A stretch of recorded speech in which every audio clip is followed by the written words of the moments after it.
സല്ലല്ലാഹു അലാ മുഹമ്മദ് സല്ലല്ലാഹു അലൈഹി വസല്ലം. സല്ലല്ലാഹു അലാ മുഹമ്മദ് സല്ലല്ലാഹു അലൈഹി വസല്ലം. കൈയൊഴിച്ചേക്കണേ. ഞാനിപ്പോ അതിലേക്ക് വിശദമായി കിടക്കുന്നില്ല.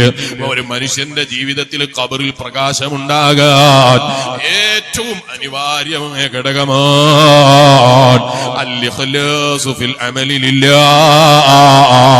അല്ലാഹുവിന്റെ തൃപ്തിക്ക് വേണ്ടി അമല് ചെയ്യുന്ന സ്വഭാവം സമ്പാദിച്ചു. ഖബറിൽ വെളിച്ചമുണ്ടാകാൻ അനിവാര്യമാണെന്ന് ഖുർആൻ. രണ്ടാമത്തത് മഹാന്മാരായ പണ്ഡിതന്മാര് പറയാണ് വബിറുൽ വാലിദൈൻ.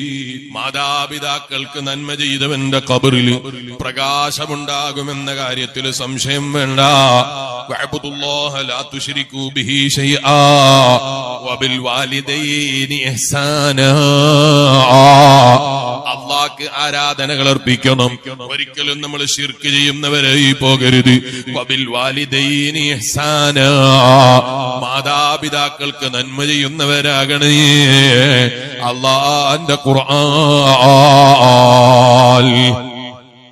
ഇപ്പൊ പറയുന്ന പാശ്ചാത്യ ചിന്തക്കാരുണ്ടല്ലോ, നമ്മൾ അവരെ രാജ്യങ്ങളൊന്ന് പരിശോധിച്ചു നോക്കണം അല്ലേ. ലണ്ടൻ ആകട്ടെ, അതുപോലെ അമേരിക്ക ആകട്ടെ, അതുപോലെ സ്വിറ്റ്സർലാൻഡ്. പാശ്ചാത്യൻ ചിന്തക്കാരന്റെ സ്വർഗം എന്ന് വിശേഷിപ്പിക്കുന്ന നാടാണല്ലോ സ്വിറ്റ്സർലാൻഡ്. ഇത്തരം നാടുകൾ നിങ്ങൾ പരിശോധിച്ചു നോക്കുക.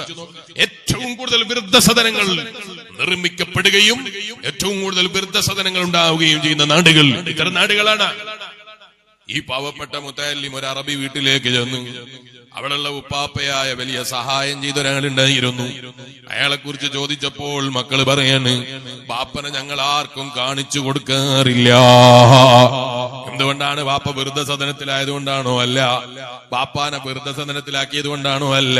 ഒരാളും ഞങ്ങളെ ബാപ്പക്ക് പ്രായമായപ്പോൾ ബാപ്പാക്കുണ്ടാകുന്ന ചില പ്രയാസങ്ങളുണ്ടല്ലോ, വിഷമങ്ങളുണ്ടല്ലോ, ആരോഗ്യപരമായ ബുദ്ധിമുട്ടുകളുണ്ടല്ലോ, അത് ഞങ്ങൾ മറ്റൊരാളെ കാണിക്കാൻ താല്പര്യപ്പെടുന്നില്ല. കുടുംബങ്ങളിൽ പോലും പലർക്കും കാണിക്കാറില്ല.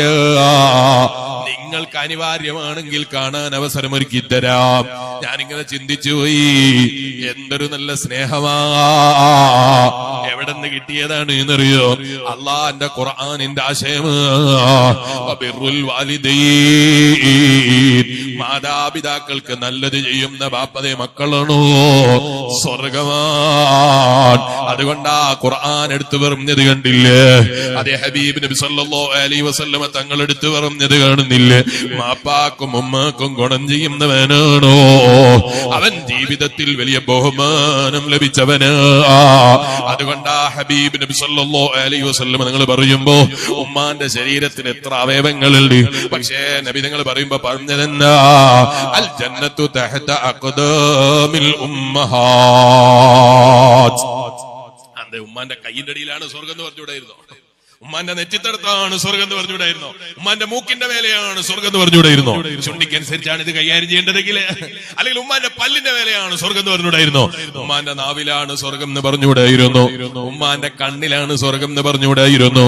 മോനെ, ആ ഉമ്മാന്റെ മുന്നിൽ വിനയം കാണിക്കുന്ന മോനായി, കാല് പിടിക്കുമ്പോൾ പ്രയാസം തോന്നാത്ത, കാല് പിടിച്ച് ഞെക്കി കൊടുക്കുമ്പോ ബുദ്ധിമുട്ട് തോന്നാത്ത, അങ്ങനെ ഉമ്മാക്ക് ഖിദ്മത്ത് ചെയ്യുന്ന മോനാണോ അവനുള്ളതാ സ്വർഗം എന്നാ പറഞ്ഞത് കൊണ്ട് ചുരുക്കം. അതുകൊണ്ടാ ഹബീബ് നബി സല്ലല്ലാഹു അലൈഹി വസല്ലം പറഞ്ഞത് അൽ ജന്നത്തു തഹത അഖ്ദാമിൽ ഉമ്മഹാത്ത്. അല്ലാഹ് ഞങ്ങളെ ജീവിച്ചിരിക്കുന്ന ഉമ്മവാപ്പമാർക്ക് ദീർഘായുസ് നൽകണേ. അല്ലാഹ് മരിച്ചുപോയ ഉമ്മാമ്മമാർ, ഉപ്പാപ്പമാർ, ഞങ്ങളെ സദസ്സിൽ ഒരുമിച്ച് കൂടിയ ചിലരുടെ ഉമ്മമാര്, ബാപ്പമാര്, അവരൊക്കെ ഖബർ നീ വിശാലമാക്കണേ. അല്ലാഹ് സ്വർഗം നൽകണേ. അല്ലാഹ് അൽ ജന്നത്തു തഹത അഖ്ദാമിൽ ഉമ്മഹാത്ത്. നിങ്ങൾ ആലോചിച്ച് നോക്കി, ഈ പറയുന്ന പാശ്ചാത്യൻ ചിന്തക്കാരൊക്കെയും അവരുടെ മക്കളെ കൊണ്ടുപോയി വൃദ്ധസദനത്തിലാക്കിയാണ്. നമ്മളെ നാട്ടില് അത് ട്രെൻഡായി വൈകാതെ വരുമോ എന്ന് ഭയപ്പെടേണ്ട ഒരു കാലഘട്ടത്തിലാണ് നമ്മൾ ജീവിക്കുന്നത്. അല്ലാഹു കാത്ത് രക്ഷിക്കട്ടെ. നമ്മളെ ഉസ്താദുമാരൊക്കെ ഇപ്പൊ ഇംഗ്ലീഷ് മീഡിയം നടത്തുന്നുണ്ട് അല്ലെ? പല ഉസ്താദുമാരും പല സ്ഥാപനങ്ങൾ നടത്തുന്ന കൂടുതൽ ഇംഗ്ലീഷ് മീഡിയം നടത്തലുണ്ട്, അതുപോലുള്ള കോളേജുകൾ നടത്തലുണ്ട്. ഇതുപോലെ നമ്മളെ ഉസ്താദുമാർ നമ്മളെ നാട്ടിലുള്ള പ്രായം ചെന്ന ഉപ്പാപ്പമാര് റോഡരികിലായാൽ, ഉമ്മാമ്മമാര് റോഡരികിലായാൽ അവര് തന്നെ വൃദ്ധസദനങ്ങൾ തുടങ്ങേണ്ട ഗതികേട് നമ്മളെ സമൂഹം ഉണ്ടാക്കുമോ എന്ന് ഭയപ്പെടേണ്ട കാലാണ്. റബ്ബ് നമ്മളെ കാത്തി രക്ഷിക്കട്ടെ. മൂല്യങ്ങളെ നഷ്ടപ്പെടുത്തുന്നൊരു കാലം വന്നാൽ, മൂല്യങ്ങളില്ലായ്മയുന്നൊരു കാലം വന്നാൽ, ബോധങ്ങളില്ലായ്മയുന്നൊരു കാലം വന്നാൽ, ജീവിതത്തെക്കുറിച്ചുള്ള ചിന്താഗതിയില്ലാത്തൊരു സമൂഹമായി നമ്മളെ സമൂഹം മാറിപ്പോയാൽ സംശയിക്കേണ്ട മുസ്ലിമേ, പാശ്ചാത്യൻ ചിന്തക്കാരനെ പോലെ ചെറുപ്പക്കാരായ ഞാനും ഭാര്യയും ജീവിക്കേണ്ട വീട്ടില് ഈ അച്ഛനും അമ്മയും ഒരു ഭാരമാണെന്ന് ചിന്തിച്ചിട്ട് വെറുതെ സദനത്തിൽ ചേർക്കുന്ന പാശ്ചാത്യൻ ചിന്തക്കാരന്റെ സ്വഭാവം ആഗ്രഹിക്കുന്ന എക്സ് മുസ്ലിമിന്റെ വാക്ക് കേട്ടിട്ട് വയല് കേൾക്കുന്ന പെങ്ങള് അവന് മഹിമ പാടാനിറങ്ങിയാൽ, അവന് ബഹുമാനം പറയാനിറങ്ങിയാൽ സ്വന്തം മക്കള് സ്വന്തം വീട്ടിൽ നിന്ന് ഇറക്കി വിട്ടിട്ട് വിരല് കടിച്ചിട്ട് കാര്യം ഉണ്ടാകൂല. ഞാൻ വെറുതെ പറയാണോ? അല്ല, ഞാൻ മുമ്പ് എവിടെയോ പ്രസംഗിക്കുമ്പോ പറഞ്ഞിരുന്നു, വെള്ളിയാഴ്ച ജുമയ്ക്ക് ഒരു ദിവസം ചൈനയിലെ പ്രധാനപ്പെട്ട ഒരു പള്ളിയിൽ പങ്കെടുക്കാനിടയായി. പള്ളിയിൽ ജുമയ്ക്ക് ചെന്നപ്പോൾ നിസ്കാരം കഴിഞ്ഞിറങ്ങിയപ്പോ എല്ലാവരും എന്റെ അടുക്കലേക്ക് വരികയാണ്. കുറെ പ്രായം ചെന്ന ഉപ്പാപ്പമാർ. എന്തിനാണ്? ഞാൻ ഭയങ്കര ജോറനായതുകൊണ്ടല്ല, അവിടെയുള്ള ഖത്തീബിന് പോലും ഇത്ര വലിയ തലയെ കെട്ടില്ല, അയാൾ പോലും ഇതുപോലെ ഒരു കുപ്പായം ധരിച്ചിട്ടില്ല. അവിടെയുള്ള ഉപ്പാപ്പമാരൊക്കെ വലിയ തലയെ കെട്ടിട്ടൊരു മൊയിലാരി എന്ന നിലയ്ക്ക് ഭയങ്കര ആയാലിമായതുകൊണ്ടല്ല, വേഷം കണ്ട് തെറ്റിദ്ധരിച്ചതാണ്. അവരെന്റെ അടുക്കലേക്ക് വന്നിട്ട് അവരെന്നോട് എന്തൊക്കെയോ പറയാണ്, എനിക്കൊന്നും മനസ്സിലാകുന്നില്ല. കാസർഗോഡ് ജില്ലക്കാരനായ ഒരാൾ എന്റെ കൂടെ ഉണ്ടായിരുന്നു. അയാൾ ട്രാൻസ്ലേറ്റർ ഓണാക്കിയിട്ട് അത് കേൾപ്പിച്ചു തന്നു. കേട്ടിട്ട് അയാൾ എനിക്ക് വിശദീകരിച്ചു തന്നു. പ്രായം ചെന്ന ഉപ്പാപ്പമാരാണ്. അവര് പറയാണ്, ഞങ്ങളെ മക്കള് ഞങ്ങളെ കൈയൊഴിച്ചു പോയി, ഞങ്ങളെ കമ്പനികൾ അവരെ കയ്യിലാണ്, ഞങ്ങളെ സമ്പാദ്യം അവരെ കയ്യിലാണ്, ഞങ്ങൾ ഉണ്ടാക്കിയതൊക്കെ അവരെ കയ്യിലാണ്. ഞങ്ങളെ വൃദ്ധസദനങ്ങളിൽ സുഖലോലുപതരായി ജീവിക്കാൻ വേണ്ടി പൈസയും കൊടുത്തിട്ട് കൊണ്ടുപോയി വൃദ്ധസദനത്തിലാക്കിയപ്പോ കെട്ടിയിട്ട ജീവിതം മനസ്സിന് സമാധാനം തരില്ലല്ലോ, സന്തോഷം തരില്ലല്ലോ, സുഖം തരില്ലല്ലോ. ഇത് കേൾക്കുമ്പോ ചില ഉമ്മാർക്ക് തോന്നുകയാണ്, ഇത് തന്നെയല്ലേ ഞങ്ങളും ചിന്തിക്കുന്നത്. ഞങ്ങൾക്ക് വീട്ടിന്റെ ഉള്ളിലുള്ള ജീവിതാണല്ലോ മുസ്ലിയാരെ, ഞങ്ങൾക്ക് പുറത്തിറങ്ങാൻ പറ്റില്ലല്ലോ, ഞങ്ങൾക്ക് എവിടെയും പോകാൻ പറ്റില്ലല്ലോ, എവിടെയും കൂടാൻ പറ്റില്ലല്ലോ. അങ്ങനൊരു ഇസ്ലാമില്ല. പുറത്തിറങ്ങിയാ പൊളിഞ്ഞു പോകുന്ന ഇസ്ലാമാണ് എന്നൊന്നും ആരും പറഞ്ഞിട്ടില്ല. വലിയ നിങ്ങൾ പറയില്ലേ, അത്യാവശ്യത്തിനല്ലാതെ പുറത്തിറങ്ങരുത്, അത്യാവശ്യത്തിന് ഇറങ്ങാന്നല്ലേ പറഞ്ഞത്.